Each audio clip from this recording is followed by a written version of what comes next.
नमस्कार, मैं हूँ मनविंदर। एमबीएन नेटवर्क पे आप सभी लोगों का बहुत स्वागत है। दिल्ली के सीएम अरविंद केजरीवाल तो आए दिन कोई ना कोई शिगूफा छेड़ते रहते हैं, क्योंकि वो चाहते हैं कि जो असली मुद्दे हैं, उन पर किन्हीं का ध्यान ना जाए। और आपको एक मैं नई बात बताने जा रही हूँ। केजरीवाल ने अपने साथ शराब घोटाले में कई लोगों को लपेट लिया है। ये बात कैसे पता चलती है? क्योंकि ये दिखाई दे रहा है कि ईडी की सप्लीमेंट्री चार्जशीट अब ऑलमोस्ट तैयार हो चुकी है। उसका ड्राफ्ट तैयार हो चुका है और इसमें कई नए नाम जुड़ने जा रहे हैं। आप समझिए कि इससे आम आदमी पार्टी की मुसीबतें कितनी ज़्यादा बढ़ जाएँगी। ऑलरेडी क्या कम मुसीबतें हैं? मतलब एक तो जो पार्टी का सुप्रीमो है वो जेल में है, मनीष सिसोदिया जेल में है, संजय सिंह को अभी ज़मानत मिली है और कई लोगों से ईडी पूछताछ कर रही है। मतलब कुल मिलाकर के पार्टी के ऊपर मुसीबतें ही मुसीबतें हैं। अब एक और बड़ी मुसीबत है जिस पे मैंने आपको वीडियो बना कर के बताया भी था लास्ट वीडियो में कि आम आदमी पार्टी पर भी बड़ी समस्या आ चुकी है। क्योंकि पार्टी ने काम ही कुछ ऐसे किए हैं और ईडी ने पार्टी को भी आरोपी बना लिया है। यानी कि उसको पार्टी बना लिया है चार्जशीट में। ये चार्जशीट जो है सप्लीमेंट्री है। इसमें राइट नाउ फिलहाल अरविंद केजरीवाल, दिल्ली के जो सीएम हैं, बीआरएस नेता के कविता और आम आदमी पार्टी। फिलहाल ये नाम क्लियर हैं, इनके नाम चार्जशीट में हैं। इसमें एक ये इतनी जल्दबाजी में क्यों बन रही है? इसमें एक तकनीकी पेच फँसा हुआ है। आबकारी नीति से जुड़े मामले में गिरफ्तार हुई के कविता की गिरफ्तारी को 60 दिन पूरे होने वाले हैं। ऐसे में ईडी 15 मई से पहले हर हाल में नई चार्जशीट दाखिल कर सकती है।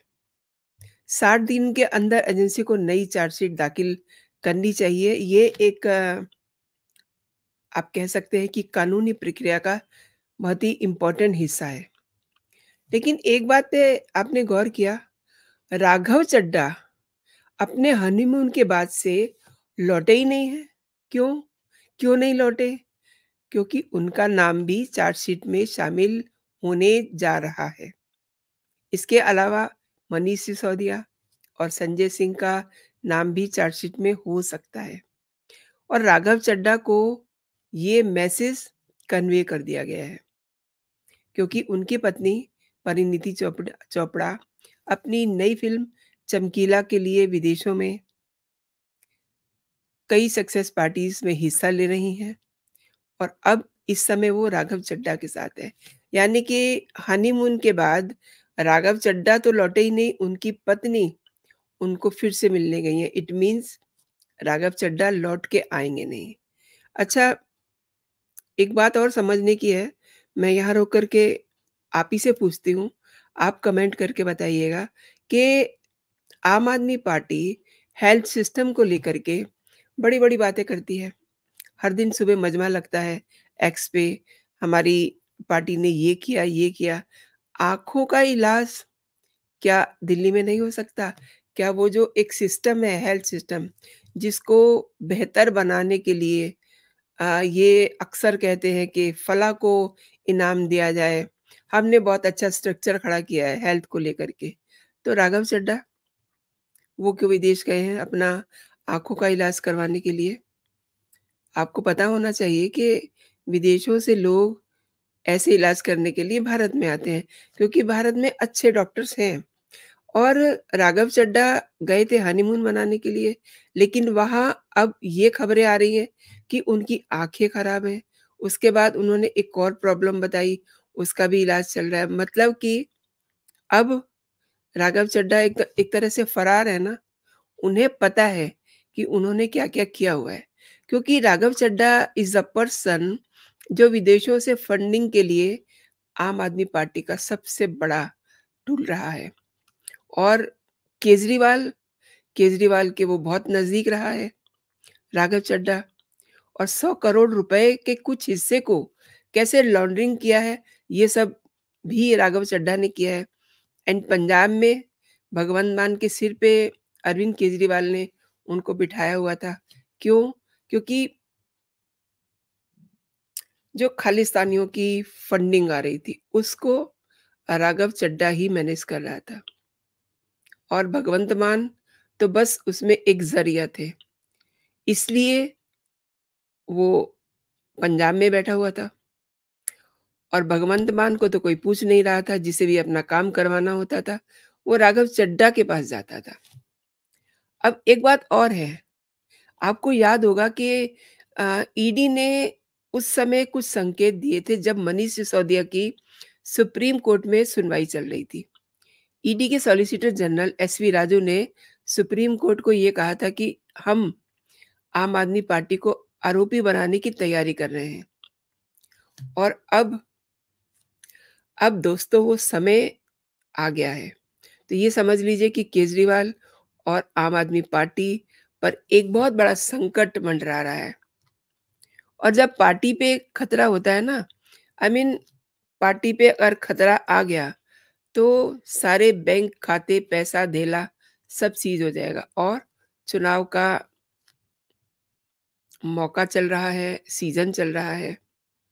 मैं आपको बता दूँ कि ईडी आम आदमी पार्टी के कविता और अरविंद केजरीवाल के अलावा इसमें 4 और नामों को दाखिल कर सकती है। जो चीज़ें आई मीन छन करके आ रही हैं बाहर, चार्जशीट में आपके गोवा के कार्यकर्ता चरणप्रीत सिंह का नाम शामिल है।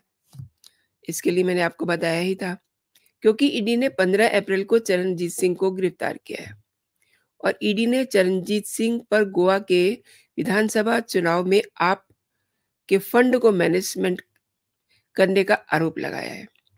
ईडी का ये भी कहना है कि साउथ ग्रुप के जो कारोबारी हैं, उनके द्वारा जो रिश्वत की रकम दी गई थी, चुनावी फंडिंग के लिए, वो आपकी गोवा इकाई को भेज दिया गया था। अब एक बात और है, अगर ईडी की नई चार्जशीट में आम आदमी पार्टी का नाम आता है, तो ऑब्वियसली पार्टी की मुश्किलें बढ़ेंगी। अगर नाम आता है, तो ईडी पार्टी के बैंक अकाउंट को सीज कर सकती है। इसके साथ ही आई मीन जो पार्टियों की प्रॉपर्टीज़ हैं, उनको कुर्क कर सकती है। आप पहले ही ईडी पर आरोप लगा चुकी है कि ईडी जानबूझ के उन्हें तंग कर रही है, इसीलिए सीएम अरविंद केजरीवाल को गिरफ्तार किया गया है ताकि वो चुनाव ना लड़ सकें। और अगर अगर बैंक खाते सीज हो गए, तब तो भूकंप आ जाएगा पार्टी में, क्योंकि चुनाव में पार्टी को बहुत नुकसान होगा।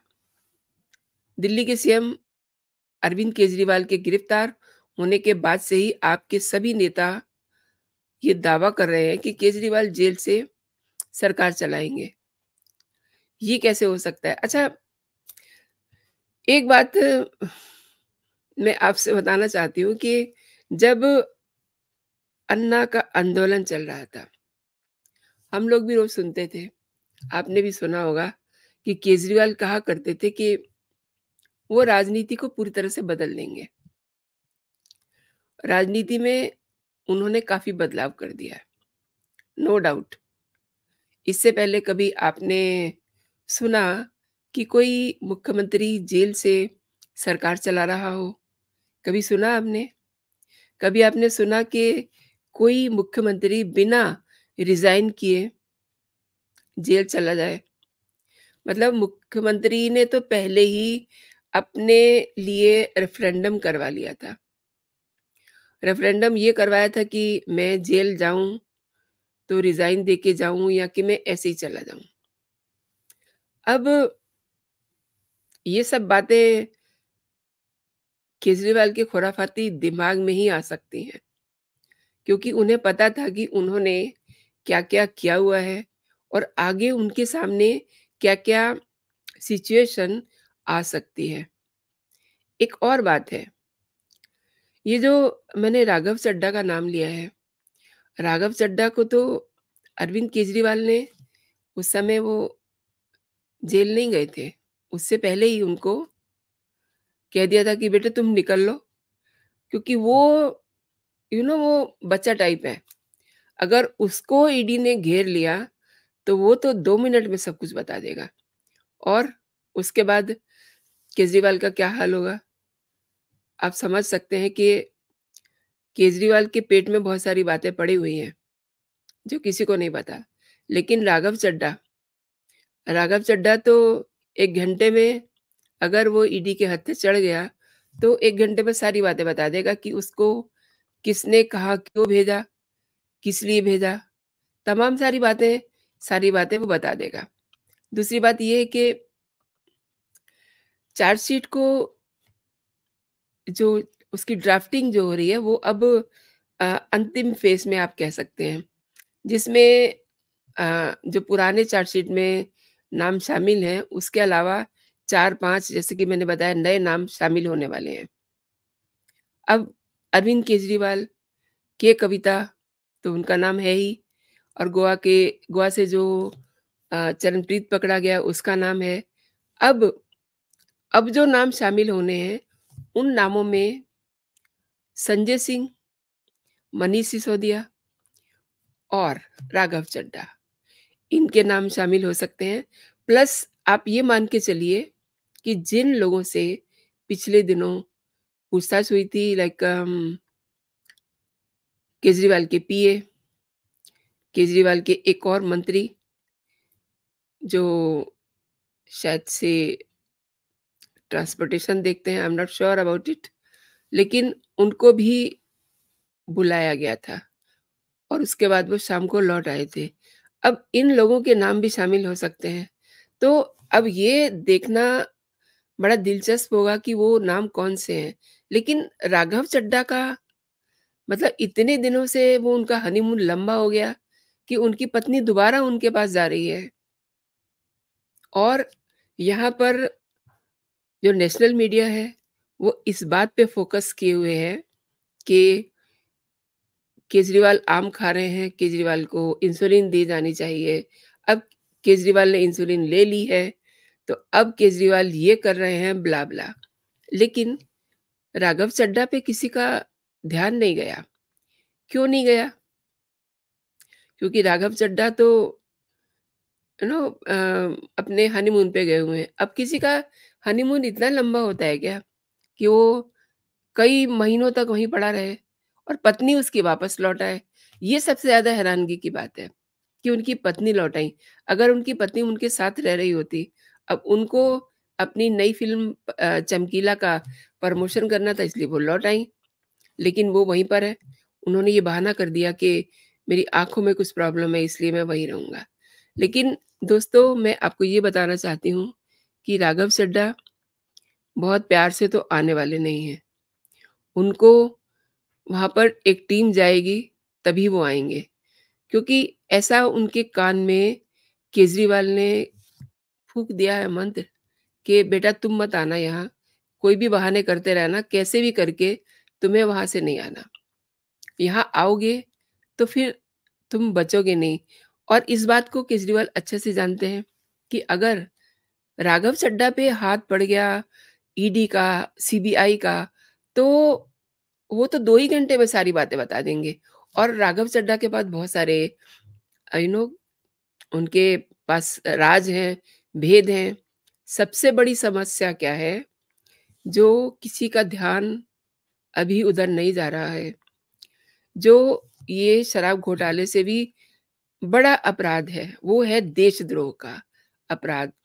आपने देखा पन्नू की वीडियो जारी हुई थी, उसमें ये पन्नू की मीटिंग में बैठे हुए दिखाई दे रहे हैं और पन्नू के साथ मुलाकातें राघव चड्ढा की भी हैं। राघव चड्ढा यूँ ही पंजाब में नहीं बैठे हुए थे, पंजाब को मैनेज कर रहे थे। क्यों? क्योंकि वहाँ पंजाब में खालिस्तानियों के तमाम अड्डे हैं, प्लस पन्नू का अपना बहुत सारा साम्राज्य है, जिसको अभी जब रेड वगैरह हुई थी, तो उसकी प्रॉपर्टीज़ को सीज़ किया गया था।